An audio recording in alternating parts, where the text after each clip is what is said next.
Second अगर हम बात करें, फ्लोरीन की बात करें, ठीक है, तो फ्लोरीन का सबसे पहले आपको जानना पड़ेगा एटॉमिक नंबर कितना होता है। फ्लोरीन का एटॉमिक नंबर होता है 9 स्टूडेंट, यानी कि 2,7। दूसरे फ्लोरीन का भी एटॉमिक नंबर होगा 2,7, यानी कि इसके वैलेंस शेल में 7 इलेक्ट्रॉन स्टूडेंट, ठीक है, आ रहा है समझ में। तो फ्लोरीन के पहले शेल को बनाओ, वैलेंस शेल को, ठीक है, वैलेंस शेल को सिर्फ यहाँ बनाया जाता है। जब भी कोवेलेंट बॉन्ड ड्रॉ करना तो वैलेंस शेल को बनाना सिर्फ, ठीक है, सारे सेल को नहीं बनाना है। इलेक्ट्रोवैलेंट बॉन्ड में सारे सेल को बनाए जाते थे, ठीक है, आ रहा है समझ में, लेकिन यहाँ पर आपको वैलेंस शेल को बनाया जाएगा सिर्फ, ठीक है, बनाना पड़ेगा। तो फ्लोरीन है यहाँ पर, और दूसरा फ्लोरीन भी यहाँ पर इस तरह से आप बना लो, ठीक है, इस तरह से इसके एक वैलेंस शेल को बना लो। तो फ्लोरीन के वैलेंस शेल में कितने इलेक्ट्रॉन है, बोलो 7। याद रखना स्टूडेंट, जितने इलेक्ट्रॉन की रिक्वायरमेंट है उतने इलेक्ट्रॉन को क्या करेगा, कोई भी एटम अपने वैलेंस इलेक्ट्रॉन से उतने इलेक्ट्रॉन को सामने रखेगा। यानी कि क्लोरीन के वैलेंस शेल में 7 इलेक्ट्रॉन है, लेकिन रिक्वायरमेंट कितने की है ऑक्टेट कंप्लीट करने के लिए, 1 की है, तो 7 में से 1 को सामने रखेगा, ये ऐसे रखना पड़ेगा, ठीक है।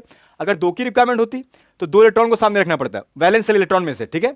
तो 7 इसके वैलेंस शेल में इलेक्ट्रॉन है, उसमें से 1 की रिक्वायरमेंट है ना इसके पास, इसकी रिक्वायरमेंट कितने की, 1 की है, तो 7 में से 1 सामने रखेगा और बाकी 6 इलेक्ट्रॉन को इस तरह से ऊपर लेफ्ट में और राइट नीचे इस तरह से रख दो, ठीक है। इस फ्लोरीन एटम की भी रिक्वायरमेंट 1 इलेक्ट्रॉन की है, 7 है इसके पास में, तो 7 में से 1 क्या करेगा, सामने रखेगा बॉन्ड मारने के लिए, और बच गए 6 इलेक्ट्रॉन, उसको इस तरह से ऊपर नीचे और साइड में रखेगा, ठीक है। अब इस फ्लोरीन की रिक्वायरमेंट 1 इलेक्ट्रॉन की है, इस फ्लोरीन की भी रिक्वायरमेंट 1 इलेक्ट्रॉन की है ऑक्टेट कंप्लीट करने के लिए। तो 1-1 इलेक्ट्रॉन क्या होंगे, दोनों में से शेयर होंगे, समझ में आ रहे हैं। और जब शेयर होते हैं तो फिर क्या करते हैं, ओवरलैप करके दिखाते हैं हम। तो ओवरलैप करके अभी नहीं दिखा दो, ठीक है, इस तरह से ओवरलैप करके दिखा दो, ठीक है, ऐसे, ठीक है, तो ओवरलैप करके दिखा देंगे। अब 1 इलेक्ट्रॉन्स इस फ्लोरीन की है और 1 इलेक्ट्रॉन दूसरे फ्लोरीन की है, और इनके जो इलेक्ट्रॉन्स जो बच गए उनको भी रिप्रेजेंट किया जाता है। ऐसे इसका इलेक्ट्रॉन कितना बच गया था, 6, 1 2 3 4 5 6। अब ये इलेक्ट्रॉन बॉन्डिंग में पार्टिसिपेट नहीं किए, ठीक है स्टूडेंट। और इन इलेक्ट्रॉन को हम कहते हैं लोन पे इलेक्ट्रॉन। इलेक्ट्रॉन को क्या कहते हैं, लोन पे इलेक्ट्रॉन। जो इलेक्ट्रॉन बॉन्डिंग में पार्टिसिपेट नहीं करते हैं उसे कहते हैं स्टूडेंट लोन पे इलेक्ट्रॉन, ठीक है, आ रहा है समझ में स्टूडेंट, हम यहाँ पर लिख देंगे, ठीक है। तो फ्लोरीन और फ्लोरीन के बीच में बॉन्ड कौन सा बना, सिंगल बॉन्ड बना, ठीक है, आ रहा है समझ में स्टूडेंट।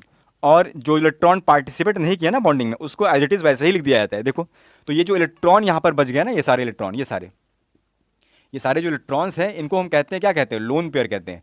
इनका नाम क्या होता है, लोन पेयर इलेक्ट्रॉन, ठीक है, लोन पेयर इलेक्ट्रॉन होता है, ठीक है।